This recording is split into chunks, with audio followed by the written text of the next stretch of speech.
ಎಲ್ರಿಗೂ ನಮಸ್ಕಾರ. ನನ್ನ ಹೆಸರು PR ಫಾತಿಮಾ ತಸ್ಲೀಮಾ. ನಾನು ಕೃಷಿ ವಿಶ್ವವಿದ್ಯಾನಿಲಯ ಬೆಂಗಳೂರಿನಿಂದ BSc ಆನರ್ಸ್ ಕೃಷಿ ವ್ಯವಹಾರ ನಿರ್ವಹಣೆ ಎಂಬ ಪದವಿಯನ್ನು 11 ಚಿನ್ನದ ಮೆಡಲ್ಸೊಂದಿಗೆ ಪಾಸಾಗಿದ್ದೇನೆ. ಆಗಲೇ ನನಗೆ 90% ಅಂದರೆ CGPA 9.69 ಹೊಂದಿದೆ. ನಾನು ಕೊಡಗು ಜಿಲ್ಲೆ ವಿರಾಜಪೇಟೆ ತಾಲೂಕಿನವರು.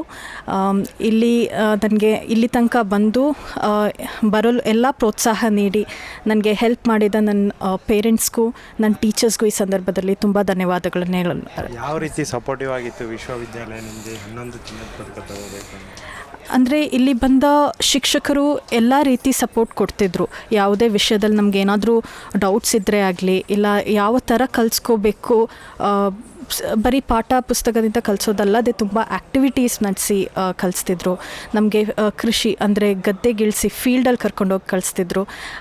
ಆ ರೀತಿ ನಾವು ಹಳ್ಳಿಯಲ್ಲಿ 3 ತಿಂಗಳಿದ್ದು ಹಳ್ಳಿ ಕೃಷಿಕರ ಜೊತೆ ಇದ್ದು ತುಂಬ ಪ್ರಾಕ್ಟಿಕಲಾಗಿ ಕಲ್ತ್ಕೊಂಡಿದ್ದೀವಿ.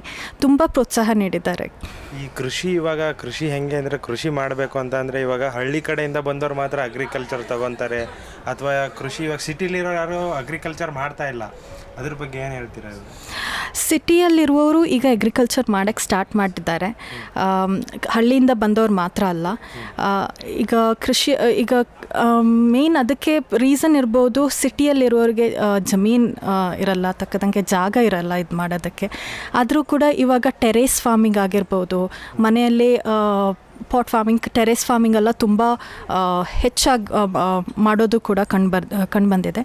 ಅಂದರೆ ಯಾವುದೇ ವಿಷ ಇಲ್ಲದ ತರಕಾರಿಗಳಾಗಲಿ, ಎಲ್ಲ ಗ್ರೈನ್ಸ್ ಆಗಲಿ ಎಲ್ಲ ಸಿಗಬೇಕಂದ್ರೆ ಮನೆಯಲ್ಲೇ ಸ್ಟಾರ್ಟ್ ಮಾಡಬೇಕಂತ ಟೆರೇಸ್ ಫಾರ್ಮಿಂಗ್ ಸ್ಟಾರ್ಟ್ ಮಾಡಿದವರು ಇದ್ದಾರೆ. ಸೊ ಹಳ್ಳಿಯಿಂದ ಬಂದವ್ರಿಗೆ ಮಾತ್ರ ಅಲ್ಲ, ಹಳ್ಳಿಯಿಂದ ಬಂದವರು ತುಂಬ ಹೆಚ್ಚಾಗಿ ಮಾಡ್ತಿರ್ಬೋದು, ಆದರೆ ಸಿಟಿಯಲ್ಲಿ ಇರೋದವರು ಈಗಾಗಲೇ ಮಾಡೋಕ್ಕೆ ಶುರು ಮಾಡಿದ್ದಾರೆ ಅನ್ನೋದು ಹೆಮ್ಮೆ ವಿಷಯ.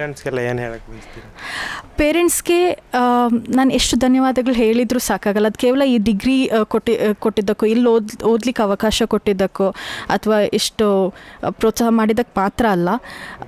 ಯಾವತ್ತೂ ನಾನು ಹೇಳಿದ್ದಕ್ಕೆ ಯಾವುದಕ್ಕೂ ಬೇಡ ಅಂದಿಲ್ಲ. ಎಷ್ಟು ಬೇಕಾದರೂ ಮುಂದಕ್ಕೆ ಓದು, ಸಕ್ಸಸ್ಫುಲ್ ಆಗು ಅನ್ನೋದಕ್ಕೆ ಎಲ್ಲ ಸಪೋರ್ಟ್ ಕೊಡ್ತಿದ್ರು. ಅದೆಷ್ಟು ಧನ್ಯವಾದಗಳು ಹೇಳಿದರೂ ಸಾಕಾಗಲ್ಲ. ನಿಮ್ಮ ಥರನೇ ಇದೆ ವಿಶ್ವವಿದ್ಯಾಲಯದಲ್ಲಿ ಓದ್ತಾ ಇದ್ದಾರೆ, ಅವ್ರಿಗೆ ಏನಾದರೂ ಹೇಳಕ್ಕೆ ಬಯಸ್ತೀರಾ? ಅವ್ರಿಗೆ ಹೇಳಕ್ಕೆ ಬಯಸೋದೇನೆಂದರೆ, ಪ್ರತಿ ಕ್ಷಣವೂ ಗಮನವಿಟ್ಟು ಕೇಳಿಸ್ಕೊಳ್ಳಿ, ಎಲ್ಲದನ್ನು ಅರ್ಥ ಮಾಡ್ಕೊಳ್ಳಿ, ಕಲ್ತ್ಕೊಳ್ಳಿ. ಎಲ್ಲ ಆ್ಯಕ್ಟಿವಿಟೀಸ್ ಆಗಿರ್ಬೋದು, ಹಳ್ಳಿಯಲ್ಲಿ ಹೋಗಿ ನಮಗೆ ಸಿಗುವ ಅವಕಾಶ ಅಂದರೆ ತುಂಬ ದೊಡ್ಡದು. ಹಳ್ಳಿ ಜನರ ಜೊತೆ ಇದ್ದು ಎಲ್ಲ ತುಂಬ ಕಲ್ತ್ಕೊಳ್ಳೋಕ್ಕಿದೆ. ಅದಕ್ಕೆ ಪ್ರತಿ ಕ್ಷಣವೂ ಗಮನವಿಟ್ಟು ಕೇಳಿಸ್ಕೊಂಡು ನಾಲೆಜನ್ನು ಪಡ್ಕೊಳ್ಳಿ ಅನ್ನೋದು ಹೇಳೋಕ್ಕೆ ಇಷ್ಟಪಡ್ತೀನಿ. ಈಗ ಫ್ಯೂಚರಲ್ಲಿ ಏನು ಮಾಡಬೇಕು? ನಾನೀಗ ಸದ್ಯಕ್ಕೆ MBA logistics and supply chain ಮಾಡ್ಕೋತಿದ್ದೀನಿ. ಇನ್ನು ಫ್ಯೂಚರಲ್ಲಿ ಕೃಷಿ ಸಂಬಂಧಿತ ಕಂಪನೀಸ್ಗಳಲ್ಲಿ ಕೆಲಸ ಮಾಡಬೇಕು, ಹಾಗೆ ಕೃಷಿ ವ್ಯವಹಾರದೊಂದಿಗೆ ಮುಂದುವರಿಬೇಕು ಅಂದ್ಕೊಂಡಿದ್ದೀನಿ.